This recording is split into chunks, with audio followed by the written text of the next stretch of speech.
नमस्कार, मैं मोहित कुमार और आप देख रहे हैं गुरुग्राम केसरी। काफ़ी बीते लंबे समय के बाद गुरुग्राम ज़िले में या फिर कह सकते हैं कि हरियाणा में एक बार स्कूलों में फिर से रौनक देखने को मिली है। और आज हम गुरुग्राम के सिलोकरा गांव में हैं, जहां पर एक स्कूल को हालांकि अभी खोला नहीं गया है, मगर बच्चों के लिए बेहतर सुविधाओं के साथ शुरू किया गया है। ये स्कूल है सिलोकरा गाँव का सरकारी स्कूल, जिसको एक निजी संस्था ने जो है तैयार कराया है। पूरी बिल्डिंग को, पूरी इमारत को आप देख सकते हैं कि सरकारी स्कूलों की तस्वीरें तो आपने बहुत देखी होंगी अलग अलग खबरों के माध्यम से, अलग अलग प्रोग्राम के माध्यम से, मगर सरकारी स्कूल भी क्या इस तरीके से इतने बेहतर तैयार किए जा सकते हैं, ये उदाहरण एक निजी संस्था ने दिया है। जिसके संस्था के मेंबर से भी हम बात करेंगे और उन लोगों से ही बात करेंगे जिन्होंने इस पूरे स्कूल को तैयार कराने में, जो गाँव के ही लोग हैं और एक मेहनत की, मशक्क़त की, जिनकी देखरेख में, जिनकी गाइडेंस के अंदर ये दोनों संस्था ने मिलकर और गांव के लोगों ने मिलकर स्कूल को बच्चों के लिए तैयार कराया। पहले तो स्कूल की आप तस्वीरें देखें कि किसी हाई क्लास प्राइवेट स्कूल से कम नहीं लग रहा है ये सिलोकरा गांव का सरकारी स्कूल। और दूसरी बात ये है कि बच्चों का भी आना शुरू नहीं हुआ है, क्योंकि यह प्राइमरी स्कूल है। उसको लेकर कोई ख़ास आदेश अभी शिक्षा विभाग या फिर कह सकते हैं हरियाणा सरकार द्वारा नहीं दिए गए हैं। एक एक कर मैं आपको दिखाना चाहूँगा कि ये इमारत है स्कूल की, जिसको देखकर, तस्वीरों में देखकर आपको सीधे तौर पर समझ में आ रहा होगा कि सरकारी स्कूलों की इमारतें अगर इस प्रकार से तैयार की जाती हैं तो बच्चों के भविष्य पर भी उसका काफ़ी अच्छा असर देखने को मिलता है। क्योंकि अच्छा वातावरण अगर बच्चों को दिया जाएगा, लाइट पानी की सुविधा बच्चों को दी जाएगी, तो बच्चा हर चीज़ सीखता है। साफ़ सफाई रखने से लेकर मजबूत इमारतें तक, मजबूत शिक्षा, मजबूत भविष्य, इन सब की तैयारी बच्चों के बचपन में ही शुरू कर दी जाती है। और जब उनको बचपन ऐसी इमारतों में दिया जाएगा तो सरकारी स्कूलों के जो हालात लगातार बिगड़े हुए थे, मतलब कि ख़राब हो चुके थे, जहाँ पर अच्छी सुविधा नहीं मिल पाती थी और जो अपने बच्चों को कुछ बनाना चाहते थे, सरकारी स्कूलों से अपने बच्चों की दूरी बनाते थे, उन अभिभावकों को भी एक उदाहरण मिल रहा है कि सरकारी स्कूल जो अगर कोई संस्था या फिर कोई लोग उस पर काम करते हैं या सरकार उस पर काम करती है और उसकी इमारतें अगर अच्छी बनाई जाती हैं तो स्कूल प्राइवेट स्कूल को भी फेल कर सकता है। हमारे साथ संस्था के मेंबर हैं, उनसे बात करते हैं कौन सी वो संस्था है, जिसने, उसका नाम क्या है, संस्था का कितना खर्च इस पर आया, कब से काम कर रहे थे और कहाँ कहाँ इस तरीके से स्कूलों को रेनोवेट करा चुके हैं, नई इमारतें तैयार करा चुके हैं। सर अपना नाम बताएं। मेरा नाम कुशल चक्रवर्ती है जी, और मैं लोटस पेटल फाउंडेशन का फाउंडर और मुख्य संचालक हूँ जी। और हमारी जो प्रोजेक्ट सहयोग है उसके अंदर में हम कॉरपोरेट से फंडिंग लेके जो सरकार के स्कूलें हैं उनकी मरम्मत कराते हैं और उनको शिक्षा प्रणाली के लिए एक उच्चतम स्तर पे लेके आते हैं। ये हमारा तीसरा स्कूल है। इसके पहले हम सोना में लोहटकी स्कूल को भी सुधार चुके हैं और अभी सिलोकरा गांव में ये स्कूल का आज उद्घाटन हुआ है। और इसके अलावा खेरला गांव की स्कूल को भी हम इस तरह से अपग्रेड कर रहे हैं। तो चलते बात करते हैं। तो सर कितना खर्च स्कूल में आया और ये बताइए कि इमारत शुरुआत से बनाई गई है या टूट फूट को ठीक किया गया है? तो ये इमारत यहाँ पे पूरी टूटी हुई थी। जो यहाँ के शौचालय वगैरह थे वहाँ पे स्टाफ यूज़ नहीं कर पा रहे थे। तो इस सारी इसकी मरम्मत हमने करी है। छत की मरम्मत करी है, वाटर प्रूफिंग करा है, कॉरिडोर्स को ठीक किया है, टॉयलेट्स नए बनवाए हैं, बॉयज़ गर्ल्स के लिए अलग टॉयलेट, लेडीज़ टीचर्स के लिए अलग, जेंट्स टीचर्स के लिए अलग, सारी सुविधाएं हमने कराई हैं। इसके अलावा क्लासरूम में लाइट, पंखे की व्यवस्था, black board, soft board, bench बैठने के लिए, और साथ ही साथ यहाँ पे कंप्यूटर लैब का भी हमने स्थापना किया है।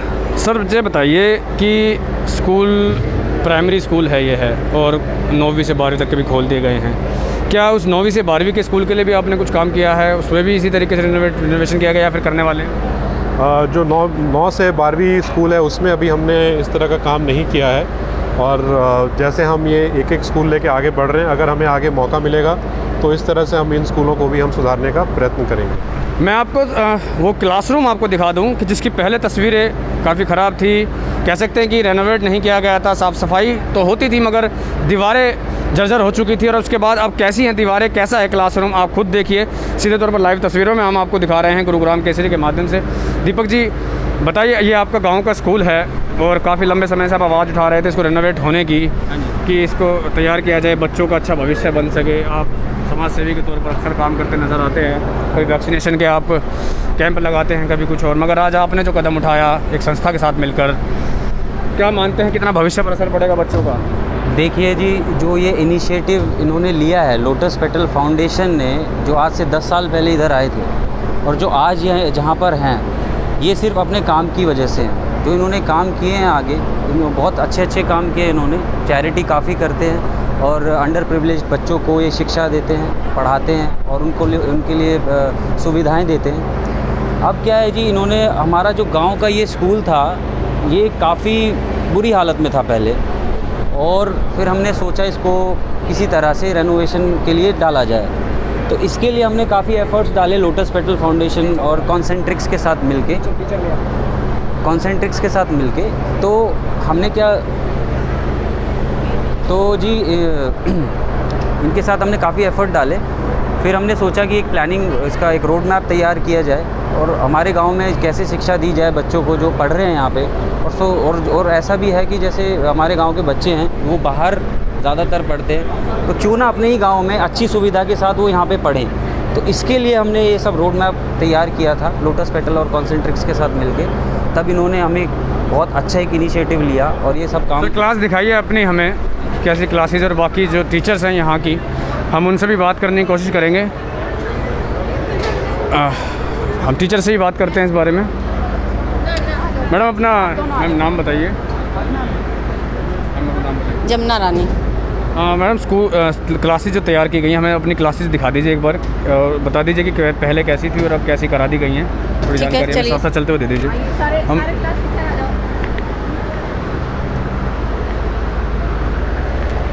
हम क्लासेस भी आपको दिखाएंगे कि किस तरीके से सुविधाएं बच्चों को दी जाएंगी, किस तरीके से बच्चे पढ़ेंगे, सोशल डिस्टेंसिंग का क्या कुछ रहेगा, हर पहलू को लेकर हम बात करेंगे। ये किचन है, पहले हमारी किचन बहुत छोटी थी और ये नई किचन बनाई। ये एक सरकारी स्कूल की किचन है। अब आप देख लीजिए किचन को सीधे तौर पर।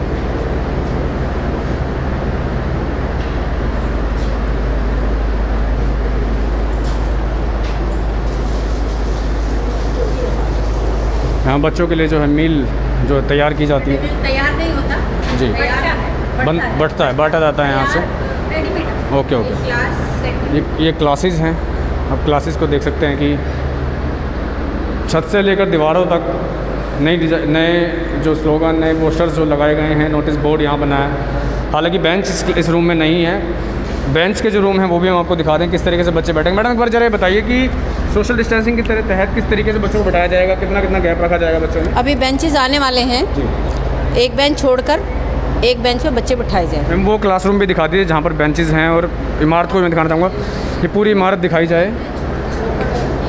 पंखों से लेकर हर चीज़ जो है यहाँ सुविधा मुहैया कराई गई है बच्चों के लिए। क्लास 1, क्लास 3, आप देख सकते हैं नीचे फर्श से लेकर और छत तक सब चीज़ पूरे तरीके से तैयार कर दी गई है। सरकारी स्कूल देखने में वैसे लग नहीं रहा है कि ये सरकारी स्कूल है, लगता है कि कोई हाई क्लास प्राइवेट स्कूल है, मगर सरकारी स्कूल की अगर इस तरीके से सरकारी स्कूल को तैयार किया गया तो इससे तो साफ़ हो रहा है कि अब जो बच्चों का भविष्य है वो कहीं ना कहीं उज्जवल होने चला है। इसी तरीके से देख जो कह सकते हैं कि अगर सभी लोग इस तरीके से आगे आएँ और सरकारी स्कूलों को अगर गवर्नमेंट नहीं तैयार कर पा रही है और ख़ुद लोग तैयार कराएंगे, तो इससे जो बच्चे हैं चाहे ज़िले के हों या फिर हरियाणा के, उन लोगों के भविष्य पर इसका सीधे तौर पर असर देखने को मिलेगा। बच्चों को अच्छा वातावरण मिलेगा और बच्चे ज़्यादा से ज़्यादा पढ़ पाएंगे। तो मैम दिखाइए, जो हम अपने दर्शकों को दिखा दें कि और किस तरीके से जो क्लासेस को तैयार किया गया है। यहाँ लैब भी तैयार हुई है। ये तस्वीरें हैं सलोकरा गांव के सरकारी स्कूल की। इस रूम की वाइट वॉश करवाई गई है एंड थोड़ी छोटी मोटी रिपेयरमेंट थी वो करवाई गई। मैम बताइए कि जो रेनोवेशन जो हुआ है, रेनोवेशन के बाद बच्चों को पढ़ने में कितना बेहतर महसूस होगा और क्या कुछ कमियां आ रही थी इससे, रेनोवेशन से पहले बच्चे किस तरह की शिकायतें कर रहे हैं? रेनोवेशन के बाद ये तो हुआ है कि बच्चों को एक अच्छा लर्निंग एनवायरनमेंट मिलेगा जिसमें बच्चे का भी मन करेगा बैठने का और पढ़ने का, उससे बच्चे का मन लगा रहेगा और जो फैसिलिटीज़ उनकी लर्निंग में हेल्प करती है वो इस एनवायरनमेंट में मिल पाएगी उन्हें। इससे पहले बच्चों जब ये रेनोवेशन नहीं हुआ था तो किस प्रकार की दिक्कतें बच्चों को आ रही थी? कौन सी ऐसी समस्या थी जो काफ़ी लंबे समय से चल रही थी और अब ठीक हो गई है? समस्या तो बस इस तरह के, जैसे कभी एक आधे रूम में थोड़ी फैंस की प्रॉब्लम होती थी, लाइट्स की थोड़ी दिक्कत थी, वो उन्होंने प्रोवाइड किया। ठीक है, तो ये थे टीचर सरकारी स्कूल से जिन्होंने बताया कि किस तरीके से क्लासेस को जो है तैयार किया गया है। और सभी अलग अलग डिपार्टमेंट्स के टीचर हैं जिन्होंने बताया कि बच्चों को एक अच्छा एनवायरनमेंट जो है वो दिया जाएगा और इस एनवायरनमेंट के तहत जो है बच्चों को पढ़ाई करने में, अपना भविष्य बनाने में काफ़ी सुविधा मिलेगी। क्योंकि यह तो साफ़ है कि अगर अच्छा एनवायरनमेंट बच्चों को दिया जाता है, अच्छी क्लासेस, अच्छे शिक्षा, तो बच्चों को पढ़ाई में किसी प्रकार की जो दिक्कत नहीं आती। हालांकि आज के दिन हरियाणा से अलग अलग तस्वीरें आ रही हैं स्कूलों के खुलने की, जहां पर 9वीं से 12वीं क्लास के बच्चे जो हैं आज हालांकि कम संख्या में अलग अलग जगहों पर देखने को मिल रहे हैं, स्कूल जा रहे हैं, खिलखिलाहट हो रहा है। मगर जो तस्वीरें हम आपके पास लेकर आए हैं वो ये है कि प्राइमरी स्कूलों को भी बहुत जल्द शिक्षा विभाग द्वारा खोला जाना है। हरियाणा सरकार के आदेश बहुत जल्द होने वाले हैं।